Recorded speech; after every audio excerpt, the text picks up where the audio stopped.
batterers group. So that's people who the judge had sent to go get some help. Some of them had come of their own volition, but pretty much they were trying to get some help. And the person who I was working with that day used a similar analogy about the birds. And as the years have gone on, it's broadened up for me a little bit.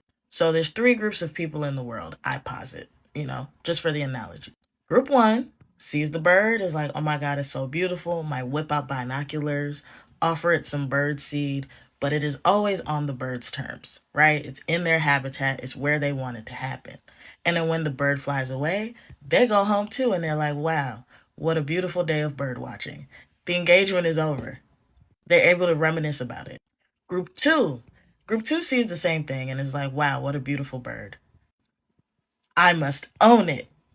And so group two follows the bird, chases it down, catches it, puts it in a cage, just like the quote said. The part the quote left out, though, is that when the bird is now in the cage, it is now dependent on the person who now owns it for food, water, birdseed, all basic necessities. And that the owner usually strips the bird of all the things it found beautiful about it in the first place. Its pretty wings? No, now I have to clip your wings so you don't fly away. Oh no, the beak gotta get shaved back down now because you could hurt me with that. And then there's group three. Group three sees the pretty bird and is like, oh my God, what a bird. I must unalive it. I must unalive it.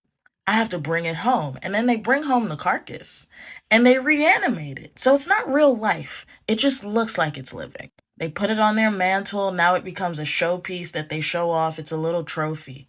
But it is posed how they want it to be. They have full control of that situation.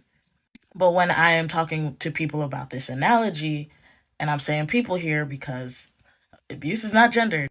When I'm talking to people about this analogy, a lot of folks are able to see group three as obviously very harmful, but nobody is seeing group two as just as harmful. And usually, that unhealthy possession that you see very much displayed in group two is what leads to group three. And I would posit they're on the same level as far as I'm concerned. So we have a lot of work and a lot of unlearning to do about what it means to truly love somebody and to love somebody in a healthy way that is not possession. Because that's what we see through media, that's what we see in society. Everything is that. And shout out to my homie Sierra for helping me broaden my thinking on this one and seeing the two and three